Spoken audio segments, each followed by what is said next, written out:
Hello दोस्तों, जैसा कि आप जानते हैं कि मेरा नाम निहाल विश्वकर्मा है और आज की इस वीडियो में हम लोग जानेंगे कि दूरदृष्टि दोष किसे कहते हैं, जरा दृष्टि दोष किसे कहते हैं, अबिंदुकता तथा वर्णांधता। ये 5 प्रकार के दृष्टि दोष मनुष्य के नेत्र में पाए जाते हैं, जिनमें से हमने एक प्रकार का दोष हमने कल पढ़ा था और 4 प्रकार के दोष हम आज पढ़ेंगे, वो भी सचित्र वर्णन के साथ, यानी फिगर के साथ, निवारण, कारण आदि सभी चीजें रहेंगी जो जो बोर्ड एग्जाम में पूछा जाता है। और इससे जुड़ी मैं एक एक आपको एमसीक्यूज भी बताऊंगा जो कि बोर्ड एग्जाम में आने के चांस भी रहते हैं। तो आज का सेशन जो है ना, काफी ज्यादा मजेदार होने वाला है, इसलिए यदि आप हमारे चैनल यहाँ क्लासेस पर नए हैं तो वीडियो को लाइक करना मत भूलिएगा और चैनल को जरूर से जरूर सब्सक्राइब कर दीजिएगा। पहले हम लोग जानेंगे कि दूरदृष्टि दोष किसे कहते हैं। दूरदृष्टि दोष किसे कहते हैं, क्योंकि हमने निकट वाला कल वाली वीडियो में जान लिया था। दूर दृष्टि दोष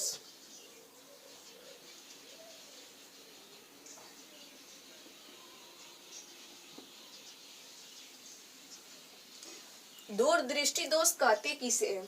जैसे कि मैंने आपको पहले भी बता चुका है कि जब भी आपको इस प्रकार का क्वेश्चन देखने को मिल जाए तो आप इसमें ट्रिक खोजिएगा। पहले जैसे दूर यानी दूर की वस्तु, दृष्टि यानी दिखाई देना। जब किसी भी व्यक्ति को दूर रखी वस्तु स्पष्ट रूप से दिखाई देती है परंतु निकट रखी वस्तु स्पष्ट रूप से दिखाई नहीं देती है, तब उस व्यक्ति के नेत्र में एक प्रकार का दोष पाया जाता है, जिसे क्या कहते हैं, दूरदृष्टि दोष कहते हैं।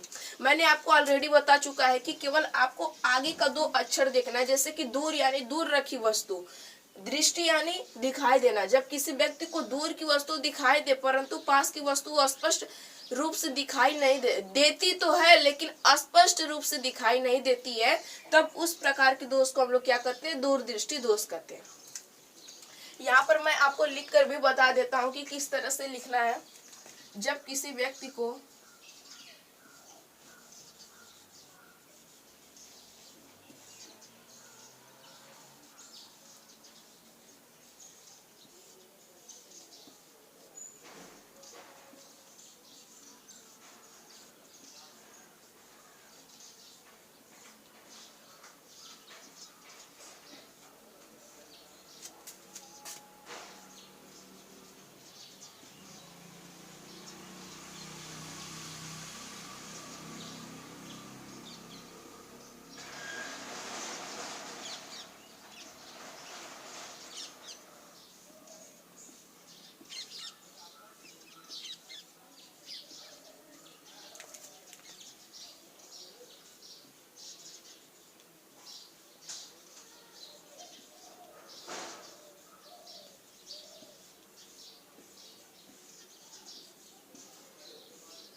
जब किसी भी व्यक्ति को दूर रखी वस्तु स्पष्ट रूप से दिखाई देती है किंतु पास रखी वस्तु को वो स्पष्ट रूप से नहीं देख पाता है, तब उसके आंखों में एक दोष पाया जाता है जिसे हम लोग दूरदृष्टि दोष कहते हैं।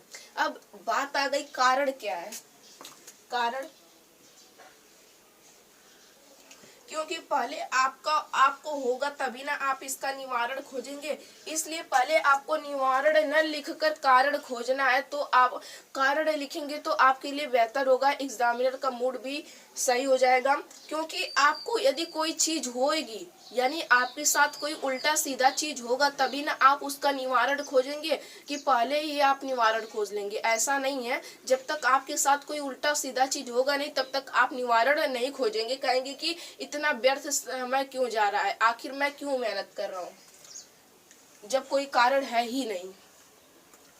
यहाँ पर कारण के लिए मैं बात करूं, मैं एक फिगर बना रहा हूँ, बोर्ड एग्जाम में भी आपको बनाना है। जैसे कि यह मानव का नेत्र है,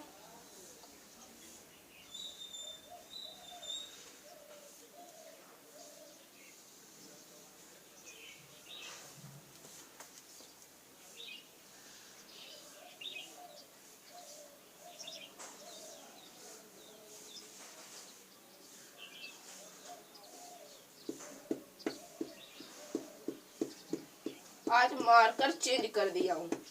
रोज ढीला ढाला चलता था, आज मार्कर चेंज कर दिया। आज मूड कर रहा है 1-1.5 घंटे पढ़ाने का,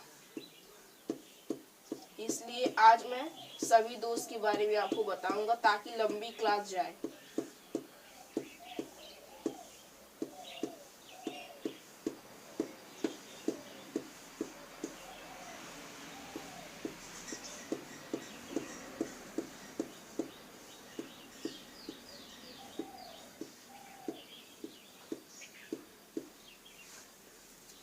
फिर यहाँ पर ये आपको रक्तक पटल दृढ़ पटल नहीं बनाना है, क्योंकि यहाँ पर आपको कोई भी उसकी आवश्यकता नहीं है।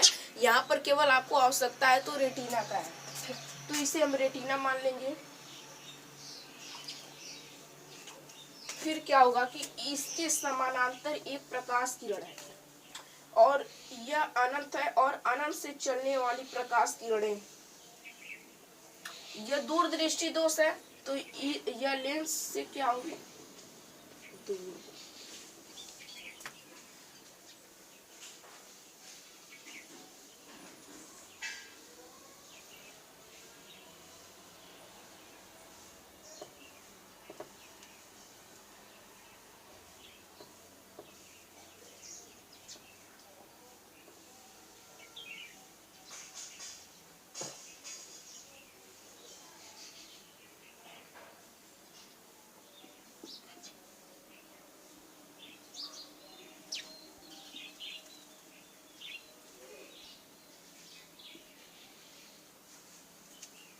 यहाँ पर इस तरह से आपको करना है कि दूर रखी वस्तु, यानी इसमें जो कारण में आपको क्या दिखाना है कि जो प्रतिबिंब है ना वह रेटिना से काफी ज्यादा दूर बन रहा है। दूर यानी दूर बनेगा प्रतिबिंब, तो आपको ये कारण में दिखा देना है। और आपको यहाँ पर कारण में क्या लिखना है मैं आपको बता देता हूँ। आप लिखेंगे कि जब मानव नेत्र का गोलक क्या हो जाएगा, छोटा हो जाएगा, तो जो फोकस दूरी थी वह बढ़ जाएगी, जिस रेटिना की दूरी क्या होगी, बढ़ जाएगी, जिस कारण से प्रतिबिंब रेटिना पर न बन करके कहाँ बनेगा, रेटिना से पीछे बनेगा।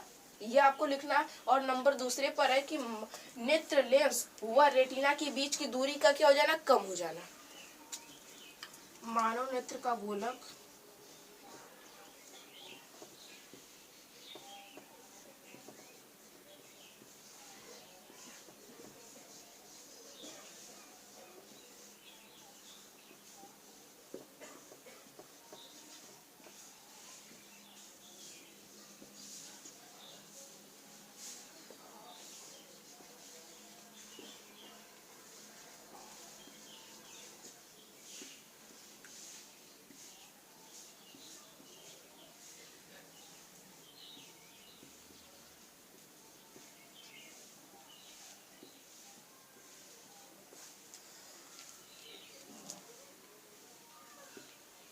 नंबर दूसरे पर क्या है कि नेत्र लेंस व रेटिना के बीच की दूरी का क्या हो जाना, कम हो जाना।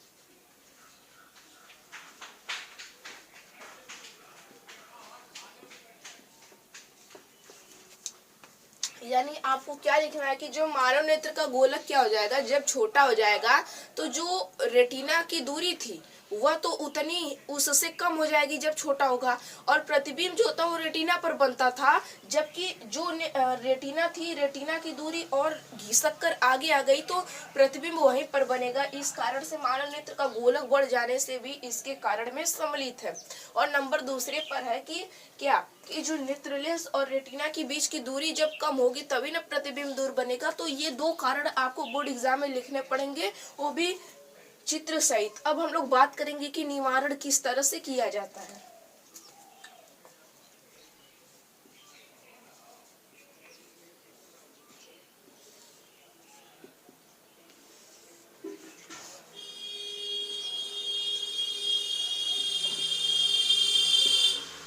निवारण किस तरह से किया जाता है, जैसे कि आप क्या करेंगे ना, उत्तल लेंस के लिए आपको दो वर्ड याद रखना है, केवल दो वर्ड आपको याद रखना है।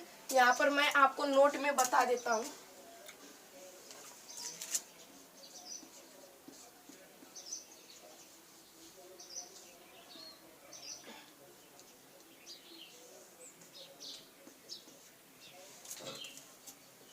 डी यू याद रखिएगा, केवल बस हो जाएगा इससे कम। डी यू आप याद रखिएगा। डी से क्या हो जाएगा, दूर, दृष्टि दोष। अब आपको यू से क्या याद रखना है, उत्तल लेंस। और आपके पास दो ऑप्शन दिए गए और आपको दो ऑप्शन आपको दिए गए हैं और आपसे यह शर्त है कि मैं आपको एक प्रश्न बता रहा हूं जो कि गलत है। अब आप बताइए कि इनमें से सही कौन सा है। तो वाकई में वह सही रहेगा, जो आपको नहीं बताया गया वह वाकई में सही रहेगा, जबकि आपको जो बता दिया गया है कि यह गलत है तो गलत है। उसी तरह से यहाँ पर दो विकल्प है, एक है उत्तल लेंस, एक है अवतल लेंस। अब मैं आपको बता दिया हूँ कि उत्तल लेंस के लिए ट्रिक क्या होगा, तो आप अवतल लेंस का स्वयं से खोज लेंगे। यानी निकट दृष्टि दोष के लिए हम लोग अवतल लेंस का प्रयोग करते हैं, जबकि दूर दृष्टि के लिए हम लोग उत्तल लेंस का प्रयोग करते हैं। केवल आपको ये याद रखना है, डी यू, डी से दूर दृष्टि दोष, यू से उत्तल लेंस, जबकि निकट में अवतल लेंस। यहाँ पर निवारण में क्या लिखना है, पहले मैं आपको फिगर बना देता हूँ, क्योंकि यहाँ पर भी आपको क्या बनाना पड़ेगा, फिगर।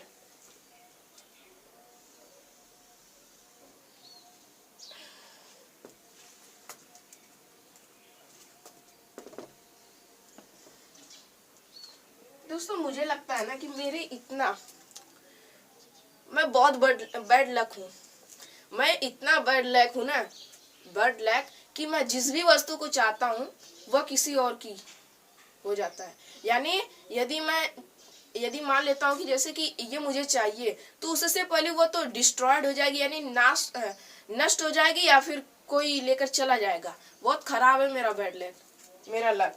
इसलिए यार कभी, यानी आज मुझे अपनी चैनल्स पर मालूम है 110 से ज्यादा वीडियो डाले हुए हो गया, और आज तक एक वीडियो भी वायरल नहीं गई। वो भी मैं यूट्यूब पर आज से मेहनत नहीं कर रहा हूँ। जब मैं कक्षा 6 में था, यानी मैं बात करूँ 2020 से मैं क्या कर रहा हूँ, यूट्यूब पर वीडियोस डाल रहा हूँ।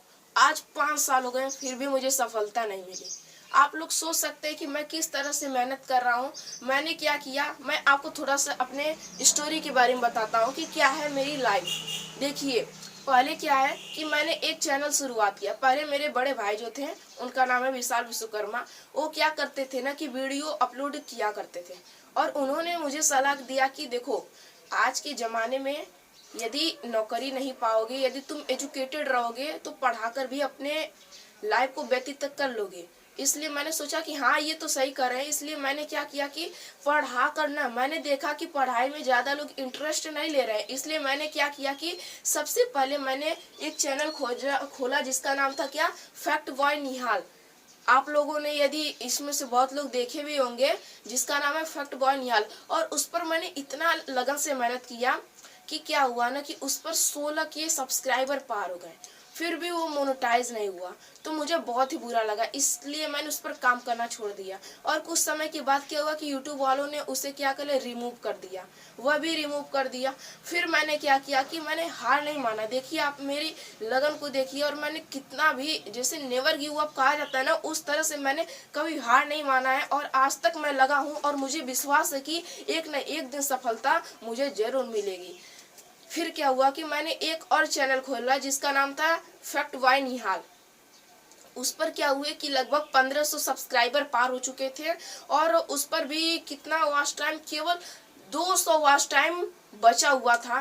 फिर क्या हुआ कि जिस दिन 200 वॉच टाइम पूरे होने वाले थे, उसी दिन यूट्यूब वालों ने क्या किया, उसे रिमूव कर दिया। अब आप बताइए कि मेरा बैड लक कितना खराब है, कितना खराब है मेरा लक। आप लोग यार भाग्यशाली हो यार, तुम लोग, हर एक चीज मिल जाती है ना। जब इंसान को नहीं मिलती है ना, बहुत बुरा लगता है यार। आप लोग बहुत ही सौभाग्यशाली हो कि आप लोगों को हर एक चीज मिल जाती है। यहाँ पर तो हर एक चीज के लिए रोना पड़ता है अपने को। यदि एक भगवान आपको 1 घंटा मुझे सुख देते हैं तो रात भर रुलाते हैं। मेरा इतना लक खराब है, बताने लायक नहीं है। और क्या करना है कि जैसे कि मैंने वहाँ पर फैक्ट बाय निहाल के नाम से दूसरा चैनल खोला, वहाँ पर 1500 सब्सक्राइबर हो गए, और लगभग मालूम है वहाँ पर 3800 वॉच टाइम भी कंप्लीट हो चुके थे, केवल 200 वॉच टाइम बचे हुए थे। और मैंने सोचा कि हाँ मुझे लगता है अब मुझे सफलता मिल जाएगी। बट क्या हुआ कि उस शाम के टाइम क्या हुआ कि जैसे कि यूट्यूब वालों ने उसे रिमूव कर दिया। बहुत बुरा लगा। फिर भी मैंने कहा कि चलो अब मैं कुछ नहीं, मैं अब नहीं करूँगा। फिर कहा कि चलो अब पढ़ाई वाला खोलता हूँ। मैंने एक गुरु से प्रेरणा ली थी जिसका नाम था ज्ञानोदय के गुरु जी। उनसे उन्हें मैंने देखा कि कितने साल से मेहनत करते चले आ रहे हैं, और पढ़ाना भी कोई बुरी बात नहीं है। मैं नहीं कहता हूँ कि मुझे बहुत सारी चीज़ें आती हैं और मैं घमंडी हूँ।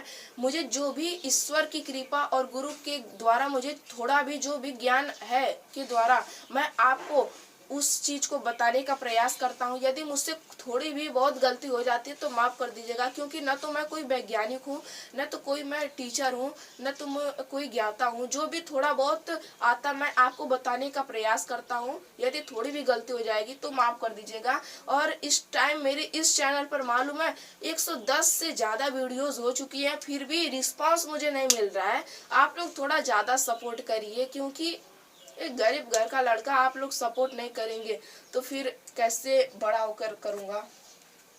यदि इस पर भी रिस्पांस नहीं आ रहा तो इसे भी बंद कर दूंगा। क्या करूँ? यदि आपको मेहनत कितने साल से कर रहे हैं, आपको रिस्पांस नहीं दिया जाता, आप क्या करेंगे? आप छोड़ देंगे ना।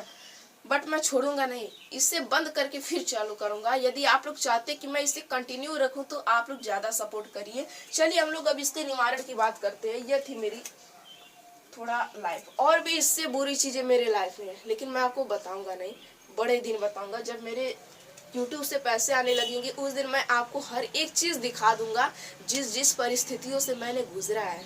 अपने घर वाले बगल के लोगों ने भी अपने को सपोर्ट नहीं किया है, और अपने को लोगों ने ताना मारा है, समझे। यहाँ पर हम लोग एक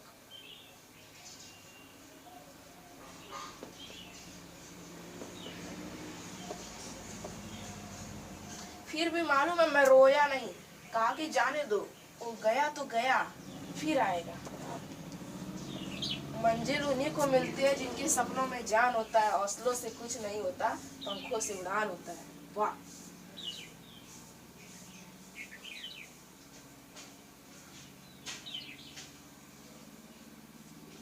दोस्तों आप लोग इस वीडियो को इतना ज्यादा वायरल कर दो ना कि ये चैनल एक दिन में मोनेटाइज हो जाए, तो मुझे सुकून मिल जाए।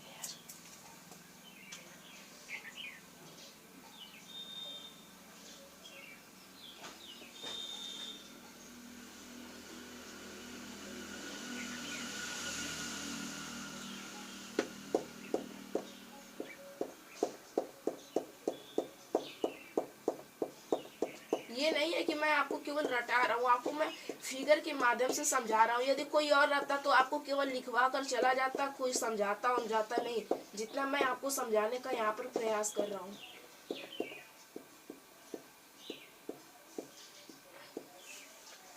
ये हमने क्या माना? रेटिना।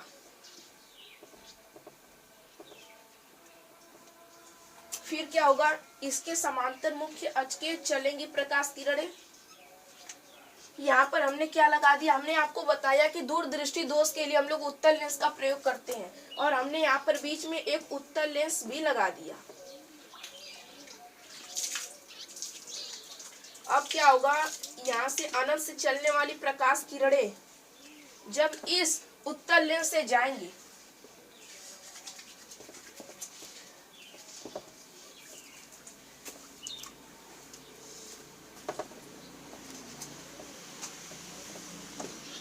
हम लोग जानते हैं कि जो उत्तल लेंस होता है ना, ये प्रकाश किरणों को अभिसरित करने का काम करता है, यानी एक बिंदु पर मिलाने का काम करता है। तो क्या होगा कि यह इसके इधर से जाएंगी, फिर क्या होगा कि इससे जब अपवर्तित होंगी या फिर अपवर्तित होंगी, तो ये थोड़ा सा इन प्रकाश किरणों को झुकाने का कार्य करेगा, थोड़ा झुकाएगा, फिर इससे जब परावर्तित होगी तो ये पूरा झुका देगा, जिस कारण से यहाँ पर प्रतिबिंब बन जाएगा।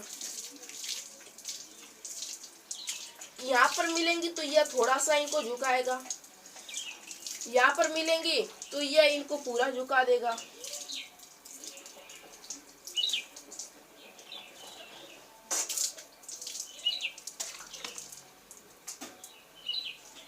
भैया 12 जाएगा बरस कहीं। यहाँ पर क्या होगा कि बिंदु आर हो जाएगा, यहाँ पर अनंत से चलेंगे, यहाँ पर बिंदु कोई हमने मान लिया एन। अब ये प्रकाश किरणें अनंत से चल रही हैं, यहाँ पर मैंने आपको फिगर से दिखाया है, और यहाँ पर हर एक नियम का मैंने फॉलो किया है। जैसे कि जब यहाँ पर मैंने उत्तल लेंस लगाया कि जब इससे प्रकाश किरणें अपवर्तित होंगी तो ये क्या होंगी, थोड़ा सा झुकेंगी, यानी थोड़ा सा नीचे की ओर जाएगी। मैंने नीचे की ओर डाला, फिर क्या होगा कि जब ये दो उत्तल लेंस से टकराएंगे तो भी ये इनको नीचे करने का कार्य करेगा और मिलाने का कार्य करेगा। इस तरह से हमने यहाँ पर इन प्रकाश किरणों को मिला दिया और ये प्रतिबिंब रेटिना पर बनने लगा, जिस कारण से व्यक्ति को अब निकट की वस्तु भी क्या होगी, स्पष्ट रूप से दिखाई देगी।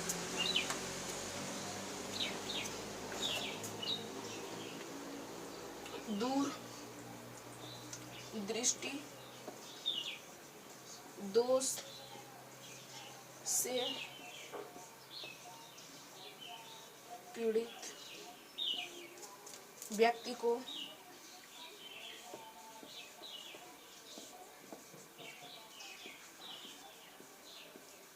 अपने चश्मे में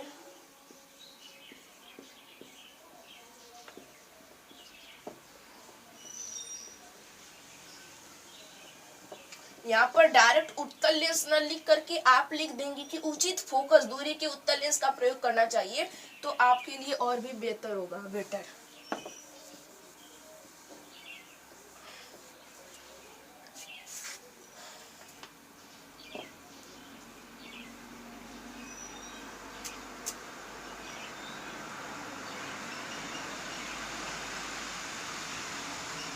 उचित फोकस दूरी के, और मैंने यह प्रण लिया है, ये नहीं है कि मेरे पास पैसे नहीं है कि मैं व्हाइट बोर्ड नहीं खरीद सकता। मैंने यह प्रण लिया है कि जब तक मेरा यूट्यूब से इनकम नहीं आएगा तब तक मैं एक भी पैसे को नहीं लगाऊंगा, और मैं उसी पैसे से बनवाऊंगा हर एक चीज और अपने हर एक सपने को पूरा करूंगा।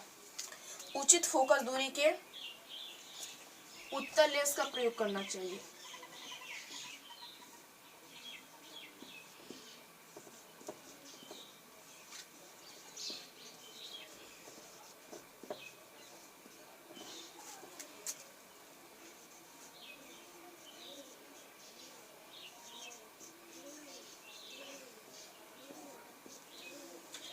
दूर दृष्टि दोष से पीड़ित व्यक्ति को क्या करना चाहिए कि अपने चश्मे में उचित फोकस दूरी के उत्तल लेंस का प्रयोग करना चाहिए। जैसा कि मैंने आपको जिस तरह से बताया उसी तरह से यदि आप बोर्ड एग्जाम में लिखते हैं तो आपका एक नंबर भी नहीं काटा जाएगा, वो भी फिगर सहित मैंने आपको वर्णन करके बताया कि दूर दृष्टि दोष किसे कहते हैं, और कारण सहित निवारण सहित आपको फिगर सहित मैंने आपको बताया। और इस बार मैं थोड़ा भी ताम झमेला नहीं कर रहा हूँ कि आपको ये कर लेना वे कर लेना, क्योंकि मैं अब से एक नए अंदाज में पढ़ाऊंगा, वो भी एकदम फुल कॉन्सेप्ट के साथ बताऊंगा। आपको एक एक चीज का अर्थ बताऊंगा, रटाने नहीं दूंगा। आप अपने मन से बोलिए ताकि आपको जिंदगी भर याद रहे। यहाँ पर हो गया।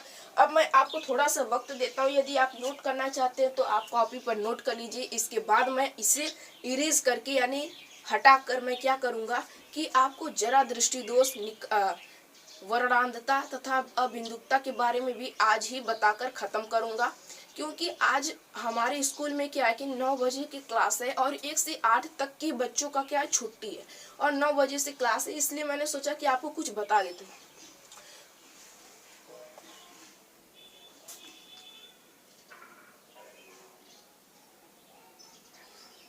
क्या करना है,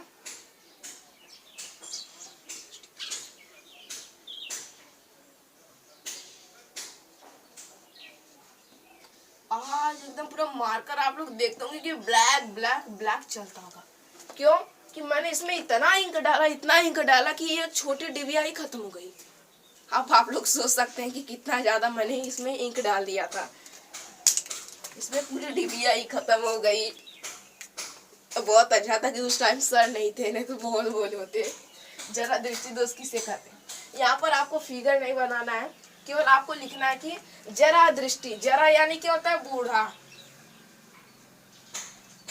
बूढ़ा, जरा दृष्टि दोष यानी बूढ़े लोग हो जाते हैं तो उनको क्या दिखाई नहीं देने लगता है। आप कहेंगे कि जब दूर रखी वस्तु तथा पास रखी वस्तु उनको स्पष्ट रूप से नहीं दिखाई देती है, वे लोग अपने चश्मे में क्या करते हैं, दोनों लेंस का उपयोग करते हैं, जिससे द्विफोकसीय लेंस की कहते हैं, द्विफोक्सी लेंस कहते हैं। इस प्रकार के दोष में जो व्यक्ति होता है वो चश्मे में अपने चश्मे में ऊपर की ओर अवतल तथा नीचे की ओर उत्तल लेंस का प्रयोग करता है।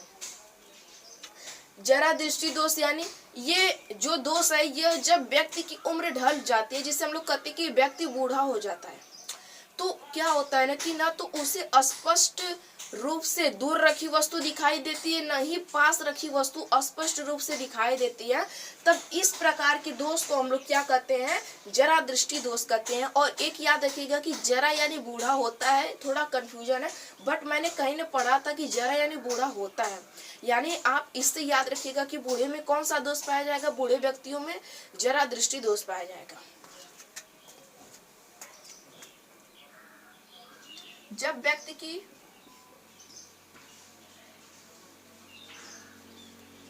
बूढ़ा होने लगता है,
जरा दृष्टि दोष कहते हैं।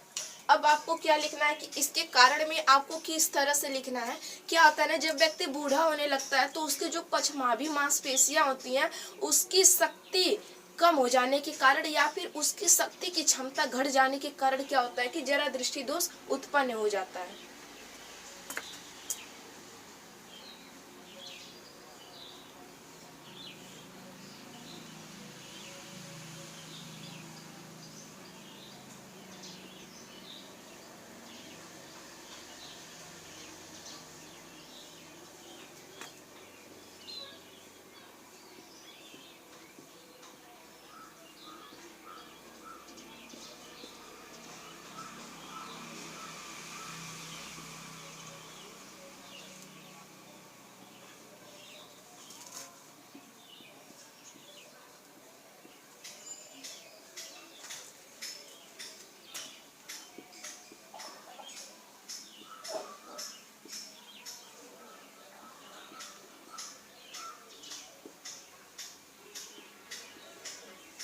पश्चमाभी मांसपेशियों की शक्ति में क्या हो जाए, कमी आ जाने के कारण, यहाँ पर लिख लेंगे।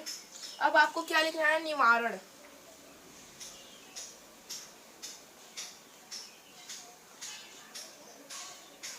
इसके लिए क्या करना चाहिए कि व्यक्ति को अपने चश्मे में उचित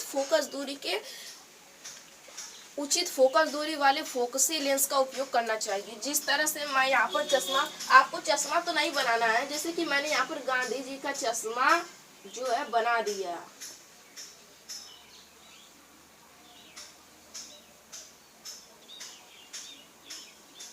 यहाँ पर मैंने गांधी जी का चश्मा बना, लेकिन ये ज्यादा बड़ा लिख रहा है, ये कम छोटा ना, इसलिए मैं दोनों को बराबर रखता हूँ।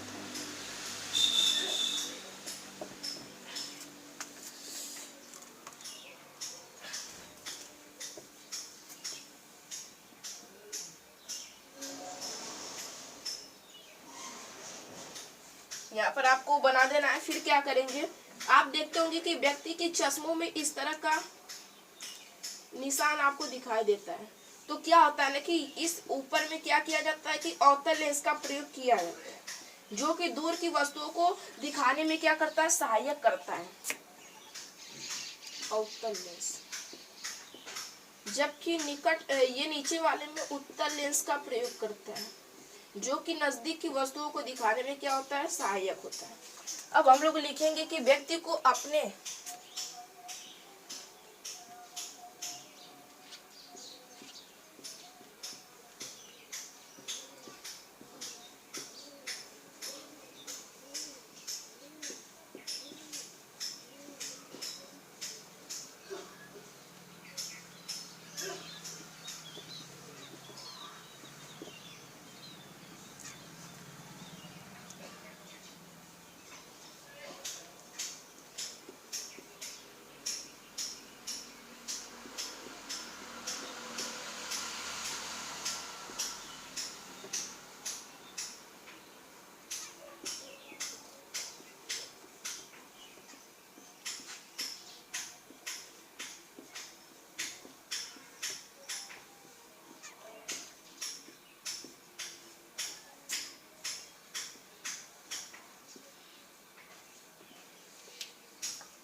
द्विफोक्सी लेंस का प्रयोग करना चाहिए। यदि आप चाहते हैं तो यह भी लिख सकते हैं कि व्यक्ति के चश्मे में ऊपर की ओर अवतल लेंस का प्रयोग होता है, जो कि दूर की वस्तुओं को दिखाने में सहायक होता है, तथा नीचे उत्तल लेंस लगा होता है, जो कि पास की वस्तुओं को दिखाने में क्या होता है, सहायक होता है। यदि आप चाहते हैं तो यह भी बनाकर लिख सकते हैं, वरना नहीं लिखेंगे तो भी कोई बात नहीं है।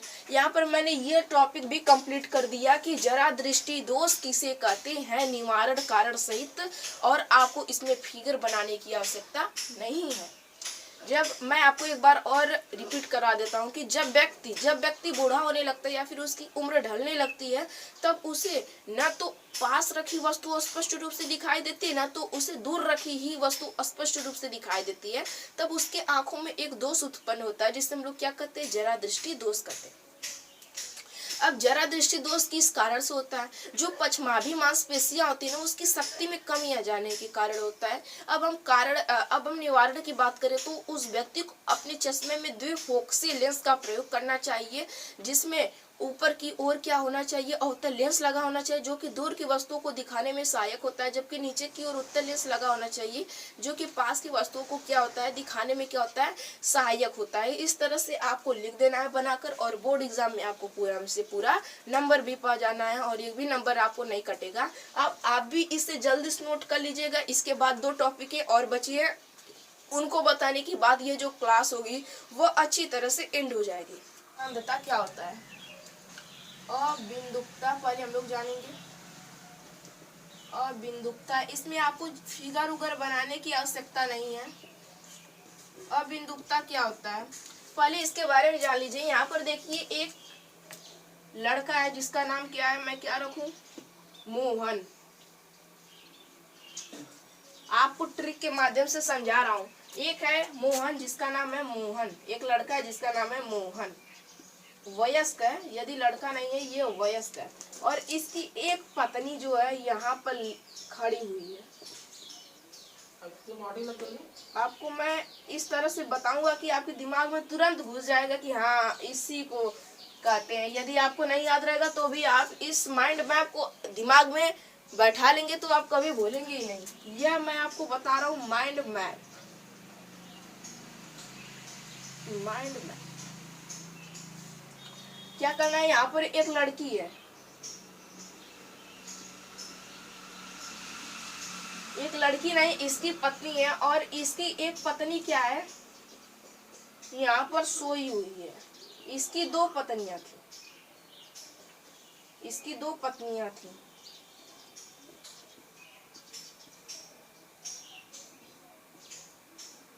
एक पत्नी सोई हुई है और एक पत्नी ऊर्ध्वाधर स्थिति में। सोई नहीं, यदि बात करें तो एक पत्नी क्षैतिज स्थिति में है और एक पत्नी ऊर्ध्वाधर स्थिति में है, जो कि इनकी स्थितियों को बता रहा है। और यहाँ पर एक मोहन है, इसको थोड़ा सा बड़ा बनाते हैं।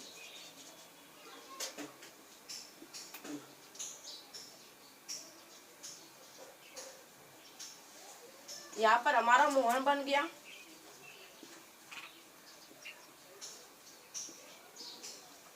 यह बीबी नंबर 1,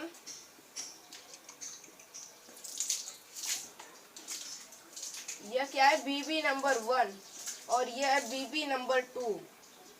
समझने का प्रयास करिएगा। यहाँ पर मोहन खड़ा है, यह क्या कर रहा है कि इसकी 2 पत्नियां, एक ऊर्ध्वाधर स्थिति में है और एक क्षैतिज स्थिति में। अब यह क्या करेगा, इस व्यक्ति में इस प्रकार का दोष है, अबिंदुकता है, तो यह क्या करेगा कि इसकी एक पत्नी ऊर्ध्वाधर स्थिति में है तथा एक पत्नी क्षैतिज स्थिति में। तो इस दोष के कारण यह क्या करेगा कि दोनों पत्नियों को एक साथ नहीं देख सकता, एक साथ यह दोनों पत्नियों को नहीं देख सकता। यानी इस प्रकार के दोष में जो व्यक्ति होता है ना, वह ऊर्ध्वाधर तथा क्षैतिज स्थिति में रखी वस्तुओं को दोनों को एक साथ स्पष्ट रूप से नहीं देख सकता। उसी को क्या कहेंगे, अबिंदुकता कहेंगे। अब ये नहीं देख पाएगा तो क्या करेगी, इसकी पत्नियां तो गुस्सा जाएंगी और क्या करेंगे कि इसको बेलना लेकर मारने के लिए दौड़ पड़ेंगी। तो इससे स्पष्ट होता है कि इसमें हम लोग क्या करते हैं, बेलनाकार लेंस का प्रयोग करते हैं। अब बेलनाकार लेंस किस तरह से होता है, यह एक इस तरह से उभरा हुआ होता है। आप चश्मे को देखेंगे ना तो आपको पता ही चल जाएगा कि यहाँ पर बेलनाकार लेंस का प्रयोग हुआ है, क्योंकि वह देखने में इतना ज्यादा मोटा होता है। यानी यह जो चश्मा होगा ना, यह काफी ज्यादा मोटा इस तरह से होगा, यही बेलनाकार लेंस होता है। हाँ, तो एक बार और समझिए कि यहाँ पर एक लड़का मोहन है वयस्क, जिसकी बीबी नंबर 1 जो है वह ऊर्ध्वाधर स्थिति में है, जबकि बीबी नंबर 2 जो है यह क्षैतिज स्थिति में है। तो इस प्रकार के दोष के कारण मोहन क्या करेगा ना कि दोनों पत्नियों को एक साथ स्पष्ट रूप से नहीं देख पाएगा। तो इसकी पत्नी जो होगी वो गुस्सा हो जाएगी और इसे बेलना लेकर मारने के लिए दौड़ पड़ेगी। तो इससे स्पष्ट होता है कि यहाँ पर बेलनाकार लेंस का प्रयोग करते हैं। इस दोष के कारण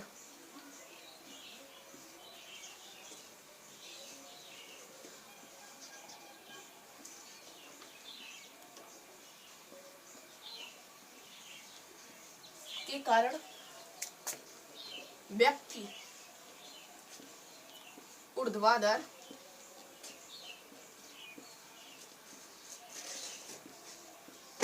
तथा क्षैतिज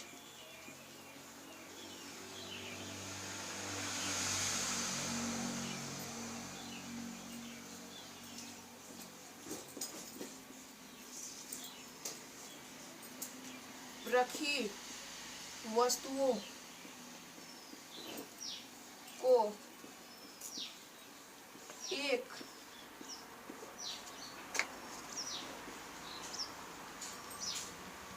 स्पष्ट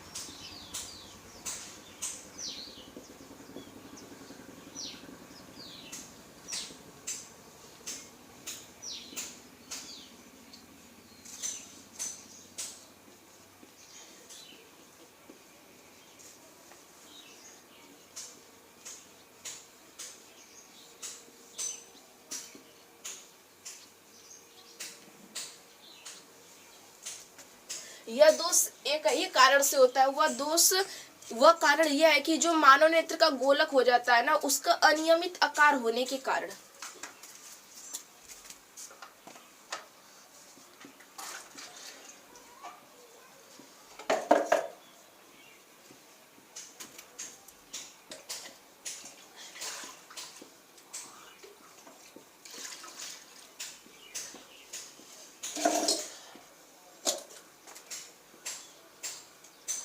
यहाँ पर क्या होता है कि मानव नेत्र का जो गोलक होता है, आपको जो यहाँ पर दिख रहा है,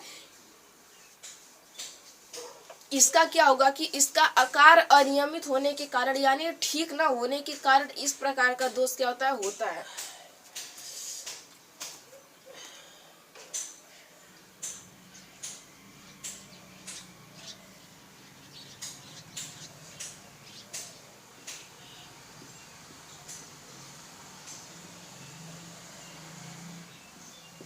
यहाँ पर हो गया। और यहाँ पर निवारण की बात करें कि निवारण में हमें किस लेंस का प्रयोग करना चाहिए, तो बेलनाकार लेंस का प्रयोग करना चाहिए।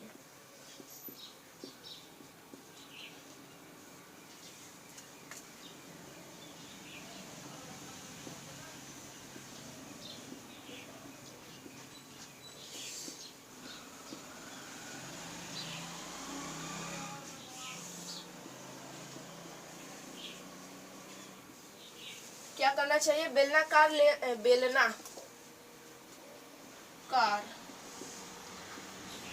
का क्या करना चाहिए, प्रयोग करना चाहिए। अबिंदुकता क्या होता है कि जो व्यक्ति होता है ना, इस दोष के कारण ऊर्ध्वाधर तथा क्षैतिज स्थिति में रखी दोनों वस्तुओं को एक साथ स्पष्ट रूप से नहीं देख पाता है। अब कारण क्या होता है कि जो मानव नेत्र का गोलक होता है ना, इसका अनियमित आकार होने के कारण यानी ठीक आकार टेढ़े मेढ़े होने के कारण निवारण क्या होगा कि बेलनाकार लेंस का प्रयोग करना चाहिए। यहाँ पर यह भी टॉपिक कंप्लीट हो गई। अब हम लोग एक टॉपिक और बची है जिसके बारे में जानेंगे कि यह होता है वर्णांधता। यहाँ पर ही मैं आपको बता देता हूँ वर्णांधता। क्योंकि इसमें आपको ना तो कारण लिखना है, और हाँ कारण आप लिख सकते हैं, कारण मैं आपको बता भी दूंगा कि कारण क्या है, लेकिन इसमें आपको निवारण नहीं करना है। यानी यह मात्र एक ऐसा दृष्टि दोष है जिसको कभी भी सही नहीं किया जा सकता है। वर्णांधता यह टॉपिक अलग है, इसी में नहीं है। यह टॉपिक क्या है, अलग है, जबकि यह सब टॉपिक इसके अंतर्गत है। वर्णांधता क्या होता है ना, यह एकमात्र एक ऐसा दोष है जिसे कभी भी उपचार के द्वारा सही नहीं किया जा सकता है, और इस दोष के कारण जो व्यक्ति होता है ना, वह वर्णों में विभेद नहीं कर पाता, यानी पहचान ठीक से नहीं कर पाता। यदि लाल रहेगा तो उसे पीला दिखाई देगा, हरा रहेगा तो काला दिखाई देगा, जिस कारण से वह रंगों की पहचान ठीक तरह से नहीं कर सकता है। और बोर्ड एग्जाम में प्रश्न पूछ भी सकता है कि वर्णांधता के कारण कोई व्यक्ति क्या नहीं बन सकता है। आपको ऑप्शन में दे देगा चित्रकार, और आपको दे देगा मजदूर, और दूसरे पर दे देगा बैंकिंग सेक्टर, और चौथे पर दे देगा जो राजगृह। तो आप क्या नहीं बन सकते हैं, चित्रकार नहीं बन सकते हैं, क्योंकि आपको भरना रहेगा पीला रंग तो आप भर देंगे हरा रंग, इसलिए गड़बड़ हो जाएगा।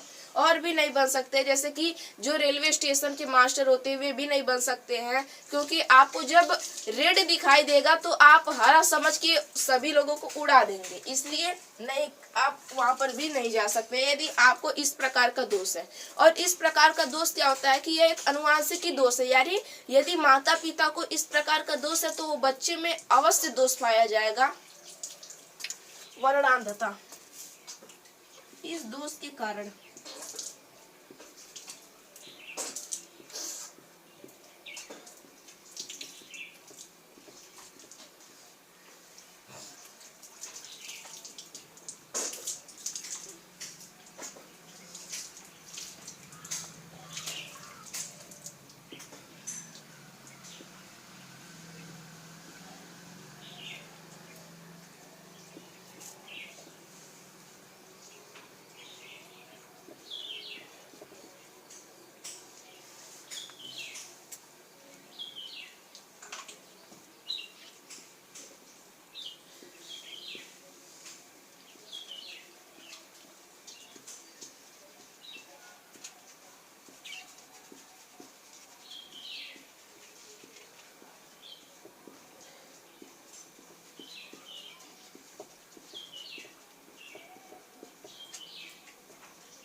वर्णांधता, वर्ण यानी रंग, याद रखिएगा कि वर्णांधता में रंगों की पहचान नहीं कर पाता है, वहां से इस प्रकार के दोष को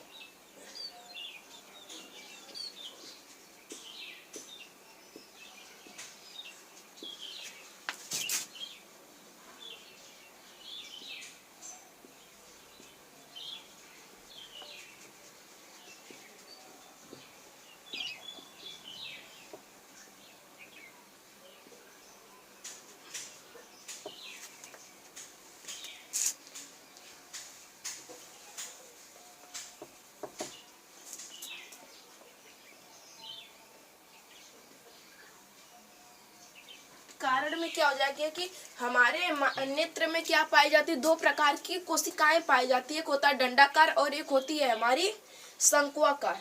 जो डंडाकार होती है वे प्रकाश की तीव्रता के लिए होती है, जबकि शंक्वाकार रंगों के लिए होती है, यानी शंक्वाकार कोशिकाओं की कमी के कारण।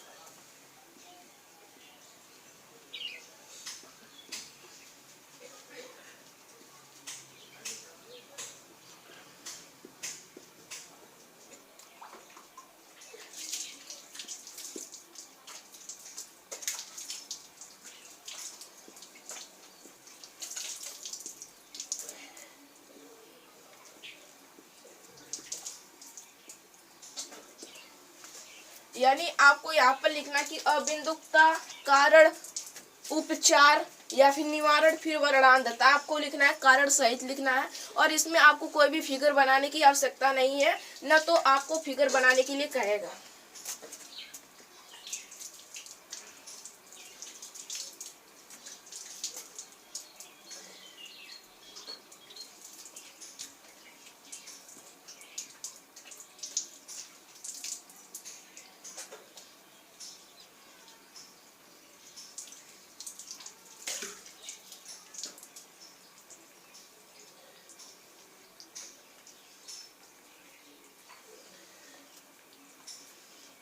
क्या करेगा कि बेलनाकार लेंस का प्रयोग करना चाहिए आपको अबिंदुकता में और वर्णांधता। क्या है, इस प्रकार के दोष के कारण जो व्यक्ति होता है ना, वह रंगों की पहचान स्पष्ट रूप से नहीं कर पाता है।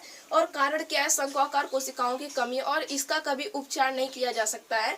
चलिए दोस्तों, आज के सेशन को यहीं पर एंड करते हैं और मिलते हैं किसी अगले वीडियो में नए टॉपिक के साथ।